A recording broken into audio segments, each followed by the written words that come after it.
Hi, my name is Ashley Eisenicke, but you might know me better by Missupacey. I'm a freelance illustrator living in Southern California with my dog Bjorn, my pet snake Mr. Marston, and a whole lot of plants. Over the years, I've done work for comics, clothing designs, animation, and advertisement, plus so much more. I've been creating characters ever since I was a kid, but I didn't really take art seriously until about high school.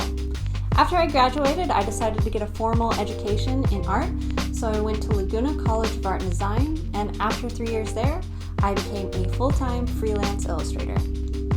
When I was in art school, I was absolutely terrified of using a pen. The idea that my marks would be permanent gave me so much anxiety. However, one day I had a teacher hand me a brush pen and told me I was only allowed to use that for sketching, and I was so scared. However, I think that really forced me to get over my fear, and now that's all I want to do. I became obsessed with lines and movement and the way ink just flows on the paper, and I started studying a whole bunch of Golden Age illustrators that were really focused on pen and ink, like Charles Dana Gibson and Arthur Rackham and Rose O'Neill. However, I also really liked the modern cartoon styles of Bruce Timm, Chris Sanders, and of course every Disney movie. So I really wanted to find my style in between the two. After years of studying and practicing, I finally found a style that was unique to me.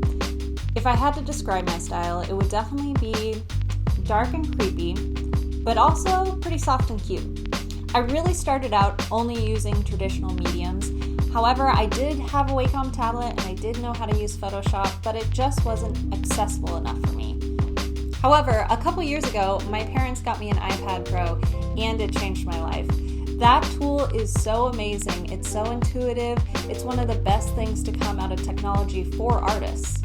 And with Procreate, it really changed the game for me becoming a digital artist. So in this class, I'll teach you guys how to create your own characters, build your own style, and of course, how to use Procreate. I'm super excited. I've put so much work into all these videos, so I hope you guys like them, and I will see you in the next video.